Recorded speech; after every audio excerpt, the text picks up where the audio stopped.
Jenna, and this is Jen and Tonic. Today I'm going to be making a daiquiri, and I wanted to do the daiquiri for a couple different reasons. One, it was Ernest Hemingway's favorite drink, and it's probably one of the most misunderstood cocktails. I'm sure the first thing that you think of when you think of a daiquiri is a strawberry daiquiri. The origins of it are far from the frozen concoction that we know today. Daiquiri is a mining town.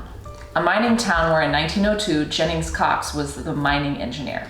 He was from America and loved to entertain. He often was known to serve a punch that consisted of rum, lime juice, sugar, and water. He of course loved this drink so much that he started asking for it at all of the local bars. It started to catch on as the daiquiri after the town that it was made in originally, and was served over ice. There's two stories of how it made it to America. The first is William H. Chandler, who bought the mining company back in 1902 and is said to have brought it to New York. The other is of Rear Admiral Lucius W. Johnson, who was a U.S. Medical Navy officer. He is said to have tried this from Cox and introduced it to the Army and Navy Club back in Washington, D.C. And you can actually still go to the daiquiri room there today. Did you say you tried it from Cox? Yeah, Jennings Cox. Should I not say that? Bartenders in Cuba refined the recipe over the years. You start to see the frozen concoction come into play with Constantino Ribalagua Vert. He used crushed ice and blended it for the first time. Floridita was one of Ernest Hemingway's favorite watering holes when he was in Cuba. He is said to have asked for this with twice the amount of rum, sugar, maraschino liqueur, and grapefruit juice. During the 1940s, the drink became even more popular in the United States because whiskey and vodka were rationed, and rum was widely available due to FDR's good neighbor policy. And while Jennings Cox is credited for naming the drink the daiquiri, the British Royal Navy has been drinking this for hundreds of years. They called it a grog, and it was basically the same recipe: lime, sugar, water, and rum, which they used to prevent scurvy. The ingredients for a traditional daiquiri are white rum, limes, and sugar.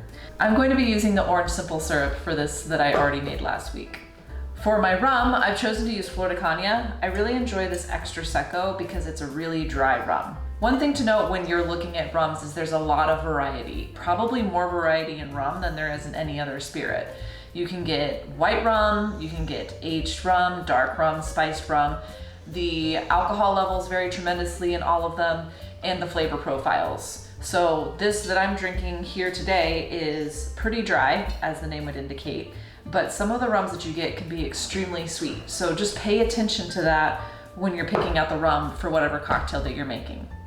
So we've got the Flor de Caña Extra Seco, I've got my orange simple syrup, and I've got my limes. The other thing I want to touch on is using fresh citrus. It is extremely important in whatever cocktail that you're making to use fresh citrus. Please, please do not use store-bought juice. And that goes for any drink that you're making. The recipe that I'm using comes from the 3-ingredient cocktail book. I'll include the link for you in my description below. This is a great book for beginners because each recipe only has 3 ingredients and it's very user-friendly. This book calls for 2 ounces of rum, 3/4 lime juice, and 1 ounce of syrup. The barware that I'm using today, I love when I'm shaking drinks because it's got the ounces marked on the side of the glass for me. So you could do it this way, or you could use a jigger, whichever you're more comfortable with. I think when you're squeezing citrus into a glass, it's a little bit easier to measure it on the side of the glass than to use the jigger. The barware that I'm using is from the Modern Mixologist line, and I can include the link for you for that as well. First, 2 ounces of rum.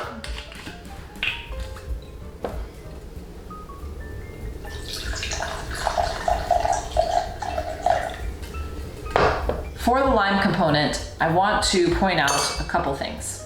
You want to make sure that you roll your limes before you cut them. This will loosen up all of the juice. You also want to cut off the sides because the pith is bitter.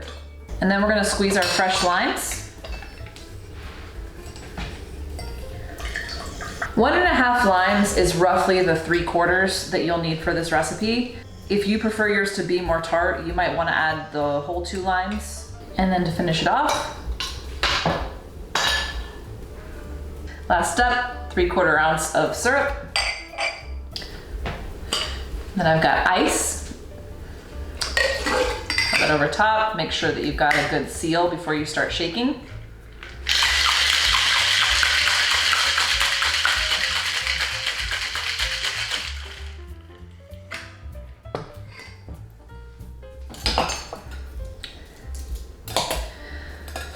So the daiquiri is served up.